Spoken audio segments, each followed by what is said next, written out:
তেলাওয়াত করে 24 ঘন্টা কোরআন নিয়ে ব্যস্ত থাকে। এই মাদ্রাসায় যেই সমস্ত তালেবে ইলম, যেই সমস্ত মাদ্রাসার ছাত্ররা কোরআন তেলাওয়াত করে ওয়ারশাদুনি বিল লিসানিন নবিয়িল মুরসালিন সাল্লাল্লাহু আলা মুহাম্মাদিন খাতিমুন নবিয়িন শারাঈদ্দীন। أما بعد فأعوذ بالله من الشيطان الرجيم. بسم الله الرحمن الرحيم. إن الذين يتلون كتاب الله وأقاموا الصلاة وأنفقوا مما رزقناهم سرا وعلانية ويرجون تجارة لن تبور. بارك الله لنا ولكم في القرآن العظيم ونفعنا وإياكم بالآيات والذكر الحكيم. وقال النبي صلى الله عليه وسلم تبركوا القرآن فإنه كلام واحد درجته. وقال النبي صلى الله عليه وسلم إن في الجنة لميعتا درجة ما بين درجتين كما بين السماوات والأرض أو كما قال النبي عليه الصلاة والسلام. اللهم صل على محمد وعلى آل محمد كما صليت على إبراهيم وعلى آل إبراهيم إنك حميد مجيد. اللهم بارك على محمد وعلى آل محمد كما باركت على إبراهيم وعلى آل إبراهيم إنك حميد مجيد. من بنے الرحمت بنے مادنے از سہقد بنے چار عالم کے لیے پیغمبروں کی رحمت بنے. بلغ العلا بکمالہ کشف الدجى بجمالہ حسنت جميع خصاله صلوا عليه وآله. আলহামদুলিল্লাহ, ঐতিহ্যবাহী জামিয়াতুল আবরার দারুল উলুম মাদ্রাসার আজকে ইসলামী মহাসম্মিলনের সম্মানিত সভাপতি, উপস্থিত হযরত উলামায়ে কেরাম, অত্র এলাকার দিনদার মুসলমান ভাইয়েরা, মহান আল্লাহ রাব্বুল আলামিনের দরবারে সর্বপ্রথম লাখ কোটি শুকরিয়া আদায় করছি যে রব্বি কারীম আমাদেরকে আজকে এই পৃথিবীর জমিনে কাফের, মুশরিক, ইহুদি, নাসারা, হিন্দু, কাদিয়ানি ওই সমস্ত জাতি, ওই সমস্ত মানুষ না বানাইয়া সর্বশ্রেষ্ঠ জাতি মুসলিম পরিবারে জন্ম হওয়া, মুসলিম দেশে বসবাস করার তৌফিক দান করেছেন। এই জন্য রব্বি কায়নাতের দরবারে আমরা সকলেই দিল থেকে শুকরিয়া আদায় করে নিই আলহামদুলিল্লাহ।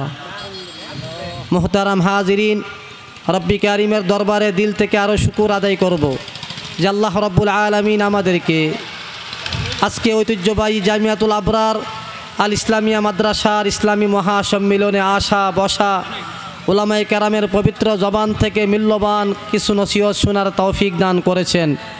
এই জন্য আল্লাহ তাআলার দরবারে দিল থেকে আরেকবার শুকরিয়া আদায় করে নেই আলহামদুলিল্লাহ।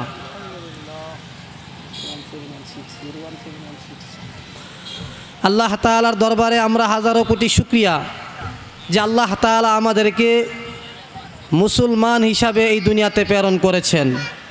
আল্লাহ তাআলার দরবারে আরও শুকর আদায় করব যে আল্লাহ তাআলা আমাদেরকে সর্বশ্রেষ্ঠ নবী, সমস্ত নবীদের শ্রেষ্ঠ নবীর উম্মত হিসাবে আল্লাহ পাক আমাদেরকে এই দুনিয়াতে প্রেরণ করেছেন।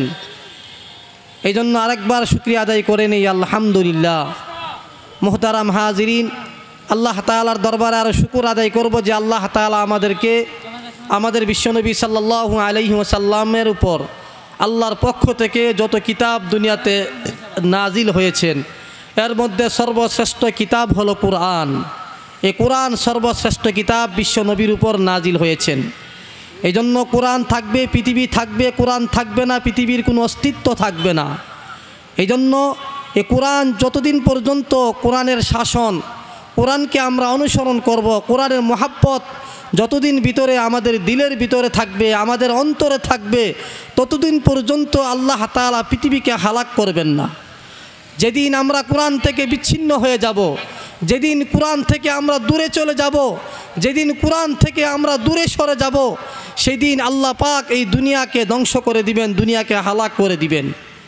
এই জন্য আমার মুসলমান ভাইয়েরা, কোরআন হলো আমাদের সবচাইতে বড় সম্পদ। পৃথিবীতে যত সম্পদ আছে এর মধ্যে সর্বশ্রেষ্ঠ সম্পদ হলো কোরআন। যেমন আল্লাহর নবী সাল্লাল্লাহু আলাইহি ওয়াসাল্লাম বলেন, قال النبي صلى الله عليه وسلم القرآن أحب إلى الله من السماوات والأرض ومن فيهن। আল্লাহর নবী সাল্লাল্লাহু আলাইহি ওয়াসাল্লাম বলেছেন, 7 আসমান 7 জমিনের উপরে, 7 জমিনের নিচে, 7 আসমানের নিচে যত সম্পদ রয়েছে এর মধ্যে সর্বশ্রেষ্ঠ সম্পদ হলো আল কুরআন। আমার মুসলমান ভাইয়েরা, আল্লাহর নবী সাল্লাল্লাহু আলাইহি ওয়াসাল্লাম বলেছেন কোরআন হলো দুনিয়ার মধ্যে সবচাইতে বড় সম্পদ। এই জন্য কোরআনকে যারা আঁকড়ায় ধরবে, কোরআনকে যারা মহাব্বত করবে, কোরআনকে যারা ভালোবাসবে, কোরআন হাসরের মাঠে তার পক্ষে সুপারিশ করবে, কোরআন তাকে জান্নাত পর্যন্ত পৌঁছায়া দিবে। আর যারা কোরআন থেকে দূরে থাকবে, কোরআনকে যারা মহাব্বত করবে না, ভালোবাসবে না, এই কোরআন হাসরের মাঠে তার বিরুদ্ধে আল্লাহর আদালতের সামনে অভিযোগ করবে। আমার মুসলমান ভাইয়েরা, আল্লাহর নবী সাল্লাল্লাহু আলাইহি ওয়াসাল্লাম বলেছেন, তাবাররাকুল কুরআন ফাইন্নাহু কালামু ওয়াহিদিন দারাজাতুহু। আল্লাহর নবী সাল্লাল্লাহু আলাইহি ওয়াসাল্লাম বলেন, হে আমার উম্মত, তোমরা পবিত্র কুরআনুল কারীমের মাধ্যমে বরকত অর্জন করো, দুনিয়ার সমস্ত বরকত অর্জন করো কুরআনুল কারীমের মাধ্যমে। কোরআন যার ঘরে থাকবে ওই ঘরের মধ্যে কোনো অশান্তি নাই। আজকে আমার মুসলমান ভাইয়েরা দুনিয়ার কোনো ব্যবসার মধ্যে বরকত পাই না, চাকরির মধ্যে বরকত পাই না, কোনো কাজের মধ্যে বরকত পাই না, সংসারের মধ্যে কোনো বরকত পাই না, টাকা পয়সার মধ্যে কোনো বরকত পাই না, ব্যবসার মধ্যে বরকত পাই না। বরকত না পাওয়ার কারণ হলো কোরআন তেলাওয়াত আজকে আমাদের ঘর থেকে সরে গেছে। আজকে নিজেও কোরআন তেলাওয়াত করি না, সন্তানগুলাকে কোরআন পড়াই না, মেয়েগুলাকে কোরআন পড়াই না। এই জন্য আমার মুসলমান ভাইয়েরা, যতদিন পর্যন্ত ঘরের মধ্যে কোরআন থাকবে, সমাজের মধ্যে কোরআন থাকবে, ততদিন পর্যন্ত আল্লাহ রাব্বুল আলামিনের পক্ষ থেকে শান্তির হাওয়া জারি হবে। এই জন্য আল্লাহর নবী বলেন, পবিত্র কুরআনুল কারীমের মাধ্যমে বরকত অর্জন করো। আমি আপনাদের সামনে যে আয়াত তেলাওয়াত করেছিলাম, আল্লাহ রাব্বুল আলামিন 3টা ব্যবসার কথা বলেছেন। আমার মুসলমান ভাইয়েরা, পৃথিবীর জমিনে এমন কোনো ব্যবসা নাই যেই ব্যবসার মধ্যে লোকসান নাই। মাটির ব্যবসা বলেন, স্বর্ণের ব্যবসা বলেন, রডের ব্যবসা বলেন, সিমেন্টের ব্যবসা বলেন, কাপড়ের ব্যবসা বলেন, পৃথিবীতে যেই কোনো ব্যবসা বলেন, এমন কোনো ব্যবসা নাই যেই ব্যবসার মধ্যে লোকসান নাই।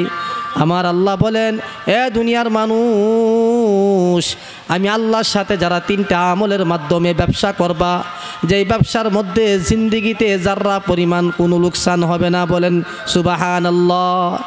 আমার মুসলমান ভাইরা, দুনিয়ার কাহারুর সাথে ব্যবসা করব না, ব্যবসা করব মালিকের সাথে।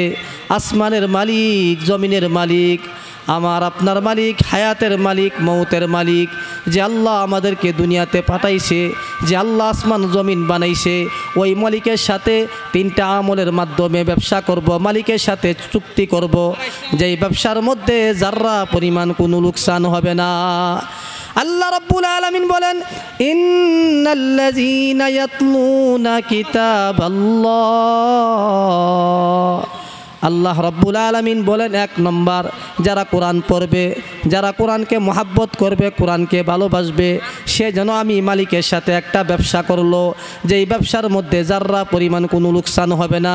ওয়া আকামুস সালাত, যারা 5 ওয়াক্ত নামাজ কায়েম করবে, নামাজ পড়বে, সে যেন আমি মালিকের সাথে একটা ব্যবসা করলো, যেই ব্যবসার মধ্যে যাররা পরিমাণ কোনো লোকসান হবে না। ওয়ানফাকু মিম্মা রাযাকনাহুম ফিররাও ওয়া আলানিয়াতান ওয়া ইয়ারজুনা তিজারাতান লান তাবুর। আল্লাহ রাব্বুল আলামিন বলেন, আমার দেওয়া মাল, আমার দেওয়া টাকা পয়সা থেকে যারা আমার রাস্তায় খরচ করবে, আল্লাহ রাস্তায় যারা খরচ করবে, দান করবে, কখনো প্রকাশ্যে দান করবে, কখনো গোপনে দান করবে, আল্লাহ বলেন এই আমলটা যারা করলো, সে যেন আমি মালিকের সাথে একটা ব্যবসা করলো, চুক্তি করলো, যে এই ব্যবসার মধ্যে কোনো লোকসান হবে না। আমার মুসলমান ভাইয়েরা, তিনটা বিষয় আলোচনা করার সময় নাই। প্রথম নম্বর হলো কোরআন। এই কোরআন যারা পড়বে, সে আমি মালিকের সাথে একটা ব্যবসা করলাম। আজকে মালিকের সাথে যদি কোনো ব্যবসা করতে পারি, আমি দুনিয়াতেও লাভবান, আখিরাতেও লাভবান। এই জন্য আমার মুসলমান ভাইয়েরা, এই সমস্ত মাদ্রাসা, জামিয়াতুল আবরার মাদ্রাসায় যেইখানে কোরআন শিক্ষা দেওয়া হয়, রাত দিন 24 ঘন্টা কোরআনের রিসার্চ দেওয়া হয়, কোরআন তেলাওয়াত করা হয়। এইখানে কত ছাত্র, কত ছোট ছোট মাসুম বাচ্চারা কোরআন তেলাওয়াত করে 24 ঘন্টা কোরআন নিয়ে ব্যস্ত থাকে। এই মাদ্রাসায় যেই সমস্ত তালেবে ইলম, যেই সমস্ত মাদ্রাসার ছাত্ররা কোরআন তেলাওয়াত করে, তার মতো ভাগ্যবান দুনিয়ার জমিনে কেউ নাই। সেও ভাগ্যবান, এই মাদ্রাসাওয়ালারাও ভাগ্যবান। ওই সন্তানের মা বাবা দুনিয়ার মধ্যে সবচাইতে বড় দামি, বলেন সুবহানাল্লাহ। আমার মুসলমান ভাইরা, আল্লাহর নবী সাল্লাল্লাহু আলাইহি ওয়াসাল্লাম বলেন, ইন্নাল জান্নাতা তাশতাকু ইলা হামসাতি নাফারিন তালিয়াল কুরআন মুতিমুল জিয়ান হাফিজিল লিসান মান সাল্লা আলা হাবিবির রহমান। আল্লাহর নবী সাল্লাল্লাহু আলাইহি ওয়াসাল্লাম বলেন, ইন্নাল জান্নাতা, নিশ্চয়ই জান্নাত, তাশতাকু ইলা হামসাতি নাফারিন, 5 শ্রেণী লোকের জন্য জান্নাত অপেক্ষা করতেছে।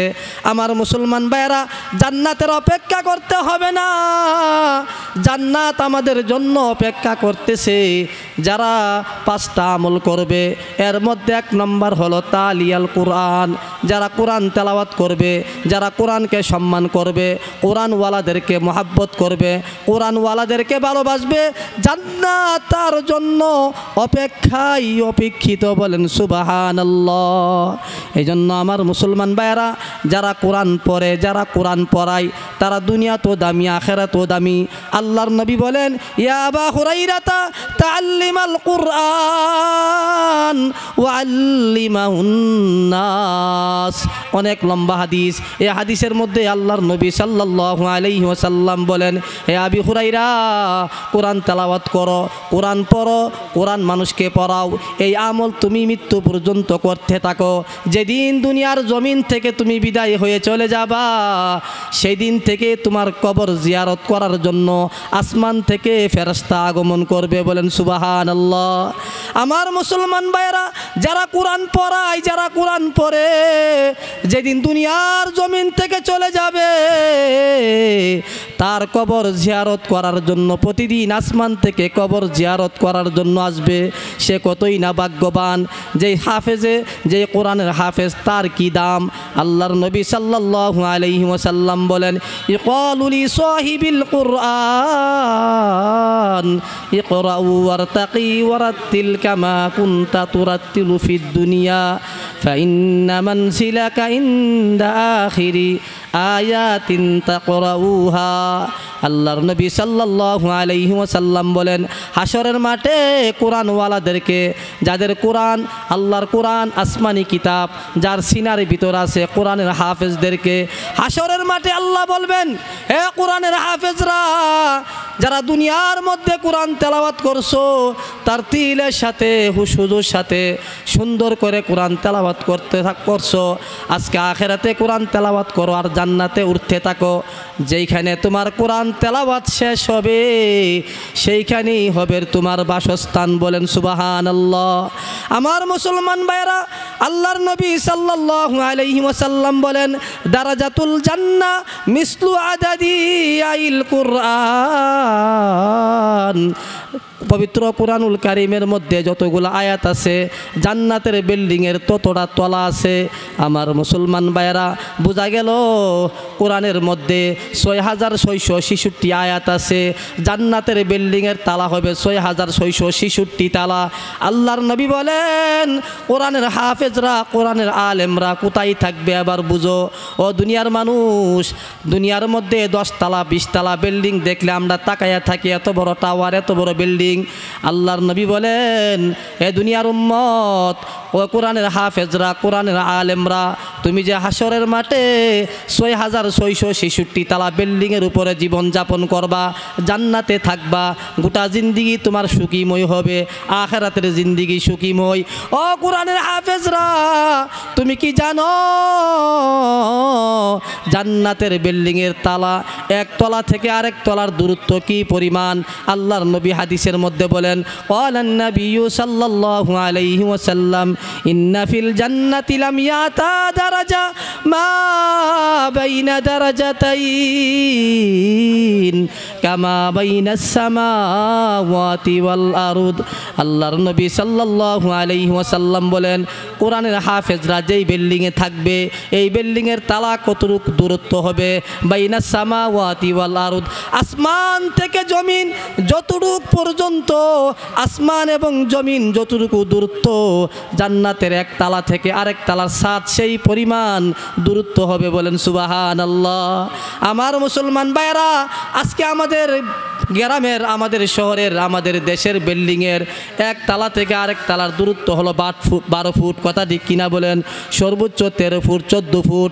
আর কোরআনের হাফেজরা, আলেমরা তার পরিবারদেরকে নিয়ে, মা বাবাকে নিয়ে যেইখানে থাকবে, যেইভাবে থাকবে, জান্নাতের এক তালা থেকে আরেক তালার ছাদ হলো বাইনাস সামাওয়াতি ওয়াল আরদ, আসমান এবং জমিন যতটুকু দূরে, এক তালা থেকে আরেক তালার দূরত্ব সেই পরিমাণ হবে। বলেন সুবহানাল্লাহ। আমার মুসলমান ভাইরা, আজকে কোরআনের সাথে আমাদের কোনো সম্পর্ক নাই। আজকে মুসলমানের সন্তান তার সন্তানগুলাকে দুনিয়ার জাগতিক জ্ঞান অর্জন করার জন্য পেরেশানি হয়ে গেল। মা বাবার কোনো পেরেশানি নাই, আমার সন্তান যে কোরআন পড়লো না, আমার সন্তান যে কোরআন তেলাওয়াত করতে পারে না, আমি আল্লাহর আদালতে কিভাবে হিসাব দিব? আল্লাহর আদালতের সামনে আমি কিভাবে দাঁড়াইব? মা বাবার কোনো পেরেশানি নাই। দুনিয়ার জাগতিক জ্ঞান যদি অর্জন করতে না পারে, মা বাবা পেরেশানি হয়ে যায়, মা বাবা চিন্তিত হয়ে যায়, মা বাবা টেনশন ফেল করে। কোনো একটা সন্তান যদি এসএসসি পরীক্ষাতে ফেল হয়, মা বাবা দিশেহারা পাখির মতো ঘুরে, আমার সন্তান কেন পরীক্ষাতে হারাফ করলো? মাস্টারের কাছে দৌড়ায়া যায়, যেই মাস্টারের কাছে কোচিং করায় ওই মাস্টারের কাছে দৌড়ায়া যায়, স্যার 1 বছর পর্যন্ত আমার ছেলে প্রাইভেট পড়ছে, কোচিং করছে, কেন এসএসসি পরীক্ষা ফাঁস কেন ফেল করলো? মা বাবা টেনশন, ঘুম আসে না, খাওয়া চলে না। আমার মুসলমান ভাইয়েরা, ও আমার মা বোনেরা, ও আমার মুসলমান ভাইয়েরা, আখিরাতের ইলম, কোরআন যে শিক্ষা করা ফরজ ছিল আপনার সন্তানের উপর, আপনার উপর, কোরআন যে আপনার ছেলে পড়ে নাই, কোরআন যে আপনার ছেলে শিখে নাই, নিজেও কোরআন পড়েন নাই, নিজেও কোরআন শিখেন নাই, এর জন্য মা বাবার কোনো পেরেশানি নাই। কথা ঠিক কিনা বলেন? এই জন্য আমার মুসলমান ভাইয়েরা, আল্লাহর নবী সাল্লাল্লাহু আলাইহি ওয়াসাল্লাম বলেন, তোমরা কোরআনকে মহাব্বত করো, কোরআনকে ভালোবাসো, কোরআন দেখবা তোমার জান্নাতের সুপারিশকারী হবে। কোরআনকে মহাব্বত করো, হাসরের মাঠে কোরআন তোমার পক্ষে আল্লাহর দরবারে সুপারিশ করবে। বলেন সুবহানাল্লাহ। এই জন্য আমার মুসলমান ভাইয়েরা আসুন আমাদের সন্তানগুলাকে মাদ্রাসায় পড়াই, আলেম ও আলেম বানাই, কোরআনের হাফেজ বানাই। দুনিয়া তো ঠকবেন না, আখেরাতেও ঠকবেন না, কথা ঠিক কিনা বলেন? আজকে আমাদের সন্তানগুলা কলেজ ভার্সিটিতে পড়াশোনা করে কত কিছু পড়াশোনা করতেছে, দুনিয়ার জাগতিক জ্ঞান অর্জন করতেছে, কিন্তু আখেরাতের জ্ঞান তার জেহেনের ভিতরে নাই। আখেরাতের চিন্তা, মৌতের চিন্তা, হাসরের মাঠের চিন্তা তার অন্তরের মধ্যে যার্রা পরিমাণ নাই। এই জন্য আমাদের প্রতিটি সন্তানগুলা মাদ্রাসায় পড়ার দরকার, এলমেদির শিক্ষা করা দরকার। প্রত্যেকটি অভিভাবক দরকার তার সন্তানগুলাকে আলেম বানানো, হাফেজ বানানো, কথা ঠিক কিনা বলেন? কারণ আল্লাহর নবী সাল্লাল্লাহু আলাইহি ওয়াসাল্লাম বলেন, যেই ঘরের মধ্যে কোরআন নাই ওই ঘরটা বড় অসহায়। আজকে মুসলমানের ঘরের সন্তান 4টা-5টা কোরআন আছে কিন্তু কোরআন পড়নেওয়ালা নাই। আল্লাহর নবী বলেন, পৃথিবীর জমিনে 3টা জিনিস বড় অসহায়, 3টা জায়গা বড় অসহায়। এর মধ্যে 1 নম্বর হলো জালেমের অন্তরে কোরআন অসহায়। এই কোরআন এসেছিল সারা দুনিয়ার মানুষের জন্য, সারা পৃথিবীর মানুষের জন্য কোরআন এসেছিল। জালেমরা কোরআন মানে নাই, কোরআনকে তারা স্বীকার করে নাই, এই জন্য জালেমের অন্তরে কোরআনটা অসহায়। 2 নম্বর হলো যেই মুসলমানের ঘরে কোরআন আছে কিন্তু কোরআন পড়নেওয়ালা নাই। আমার মুসলমান ভাইয়েরা, এমন কোনো মুসলমান নাই যেই মুসলমানের ঘরে কোরআন নাই, যেই ঘরের মধ্যে কোরআন নাই, কোরআন আছে কিন্তু কোরআন পড়নেওয়ালা নাই। এই জন্য আল্লাহর নবী বলেন, যেই ঘরের মধ্যে কোরআন আছে কিন্তু কোরআন পড়নেওয়ালা নাই ওই ঘরটা বড় অসহায়। আল্লাহ তাআলা আমাদের সবাইকে কোরআনওয়ালা, কোরআনের ইলম, হাদিসের ইলম শিক্ষা করার তৌফিক দান করুক আল্লাহ তাআলা। এই ঐশুরা গ্রামের প্রত্যেকটি অভিভাবকদেরকে আমি বলতে চাই, আপনার একটা সন্তানকে আপনাদের কাছের প্রতিষ্ঠিত মাদ্রাসা জামিয়াতুল আবরার, এই জামিয়াতুল আবরার মাদ্রাসায় আপনার একটা ছেলেকে ভর্তি করিয়ে কোরআনের হাফেজ বানান, আলেম বানান। খুদার কসম দুনিয়াতে ঠকবেন না, আখেরাতেও ঠকবেন না। একটা সন্তানের উসিলা হাসরের মাঠে আল্লাহ পাক আপনাকে সম্মানিত করবেন, বলেন সুবহানাল্লাহ। আল্লাহ তাআলা আমাদের সবাইকে কবুল করুক, সকলে বলি আমিন।